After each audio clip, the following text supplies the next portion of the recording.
Дайны төгсгөл хэсэг рүү Каурынхны гол баатар Карна, Пандугийнхны баатар Аржуна нар тулалдахаар болов.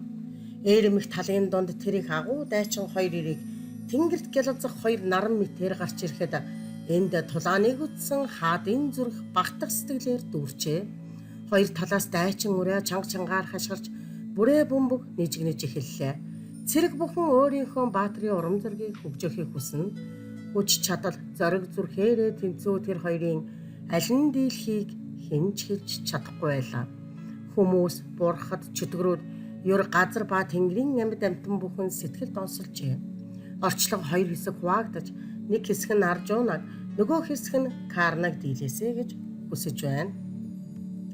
Аржунагийн талд дэлхий гол мөрөн нуур, уулс, ой тайг тал цайдман газрууд орж байсан бол Карнагийн талд тэнгэрийн од гарагс орж байлаа.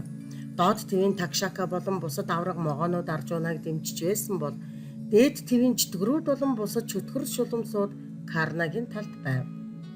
Чон зэрлэг буг согоо ой таагийн бусад амьтад Аржунагийн талд байсан бол Карнагийн талд Ракшас болон далай мангасууд орж байв.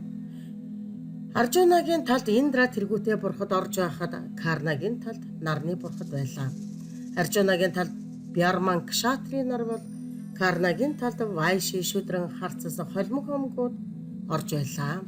Гэвч эцсийн бүлэгт энэ тулаанд Карна өгөж Аржуна ялалт байгуулна. Карнагийн үхлийн дараа Тэхира Тараштрагийн хөвгүүдээс ганцхан Дюротхана амьд үлдэв. Дюротхана Каурынхны сүүлчийн цэргүүдийг цуглуулan эцсийн тулаанаа хийж бас ялагдал хүлээжээ. Тэр зугцаар ганцаараа усанд очиж нуугдсныг Пандугийн хөвгүүд олж очив.